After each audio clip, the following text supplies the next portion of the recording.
UP का पंचायत चुनाव 2027 के रण से पहले बड़ा चुनावी अखाड़ा बनने जा रहा है। यूपी के सभी सियासी धुरंधर पंचायत चुनाव में जोर आजमाइश करने के लिए तैयार हैं। सपा, भाजपा, बसपा और कांग्रेस समेत तमाम छोटे दल भी गांव की लड़ाई से अपनी तैयारी परखने के मूड में हैं। लेकिन इस बीच कांग्रेस के एक ऐलान ने सभी को चौंका दिया है। तो क्या है वो ऐलान जिसने सभी को कर दिया है हैरान, आपको अपनी इस रिपोर्ट में बताते हैं।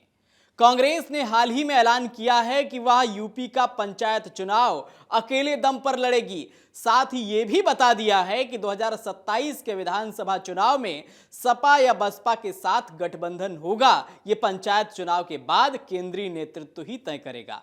कांग्रेस के राष्ट्रीय महासचिव अविनाश पांडे ने इसको लेकर जानकारी दी है। उन्होंने कहा है कि अगर कार्यकर्ता मजबूत होंगे तो गठबंधन की जरूरत नहीं पड़ेगी। प्रयागराज में कांग्रेस के राष्ट्रीय महासचिव अविनाश पांडे ने अजय राय के बयान की पुष्टि की और कहा कि पार्टी सभी 403 सीटों पर मजबूती के साथ खड़ी है। ऐसे में सपा के साथ गठबंधन में दरार साफ तौर पर दिखने लगी है। राजनीति के जानकार सवाल उठा रहे हैं कि कांग्रेस वही गलती तो नहीं कर रही जो 2019 के लोकसभा चुनाव में 10 सीट जीतने के बाद बसपा ने की थी। बता दें कि कांग्रेस के लिए साल 2024 उम्मीद भरा रहा था। 2014 के बाद मोदी लहर के चलते कांग्रेस को उत्तर प्रदेश में सबसे अधिक नुकसान का सामना करना पड़ा था। कभी यूपी की राजनीति में सबसे बड़ी पार्टी रही कांग्रेस 1985 के बाद हाशिए पर थी। लेकिन 2024 के लोकसभा चुनाव में कांग्रेस ने सपा से गठबंधन के बाद 17 सीटों पर उम्मीदवार उतारे थे। इन 17 में से 6 सीटों पर कांग्रेस को जीत मिली थी, जबकि सपा ने 37 सीटों पर जीत दर्ज की थी।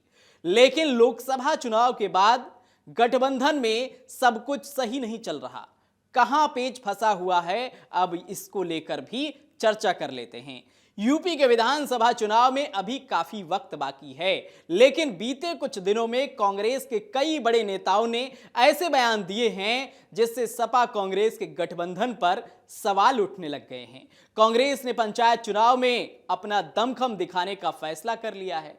यूपी विधानसभा चुनाव से पहले पंचायत चुनाव को सेमीफाइनल माना जा रहा है, जहां 10 सालों के बनवास के बाद सपा भी सत्ता में वापसी की आस में है। वहीं कांग्रेस को भी लग रहा है कि उसके यूपी में अच्छे दिन आने वाले हैं।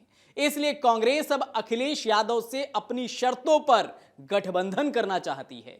इसी कड़ी में पार्टी के सांसद इमरान मसूद, अजय राय और अविनाश पांडे माहौल बनाने में जुट गए हैं। वे लगातार कह रहे हैं कि यूपी में कांग्रेस को किसी बैसाखी की जरूरत नहीं है।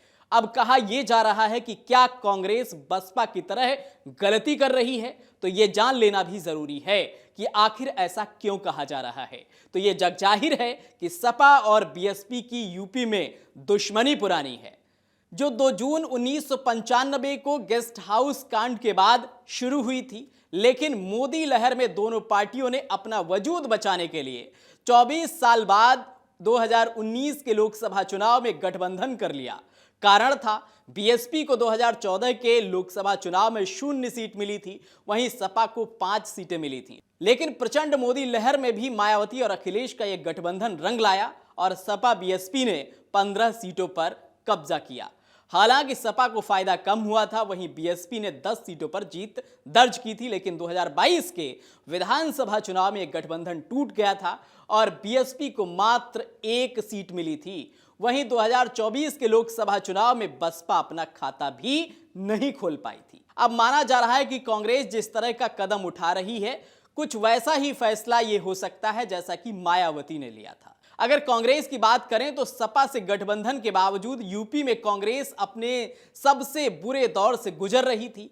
1985 के विधानसभा चुनाव में 269 सीट जीतने वाली पार्टी को 2022 के विधानसभा चुनाव में सिर्फ 2 सीटों से संतोष करना पड़ा था। वहीं विधान परिषद में पार्टी का कोई नेता नहीं है। हालांकि 2024 के लोकसभा चुनाव में कांग्रेस ने 6 सीटों पर कब्जा किया था, लेकिन जमीनी सच्चाई यह है कि कांग्रेस का रायबरेली और अमेठी के अलावा कोई संगठन नहीं है। वहीं प्रयागराज की सीट पर जीते उज्जवल रमन सिंह सपा के नेता थे, जो कांग्रेस के सिंबल पर चुनाव लड़े थे। वहीं इमरान मसूद की जीत बीजेपी की एक गलती का नतीजा थी। ऐसे में कांग्रेस की हद से अधिक महत्वाकांक्षा पार्टी के लिए घातक भी साबित हो सकती है। फिलहाल जो भी हो, कांग्रेस ने पंचायत चुनाव में अकेले उतरने का पूरा मन बना लिया है। अब 2027 में सपा और कांग्रेस में एक बार फिर दोस्ती होगी, ये तो वक्त ही बताएगा। अगर आप ये वीडियो YouTube पर देख रहे हैं तो हमारे चैनल को सब्सक्राइब कर बेल आइकन दबाएं और Facebook पर देख रहे हैं तो हमारे पेज को लाइक करें।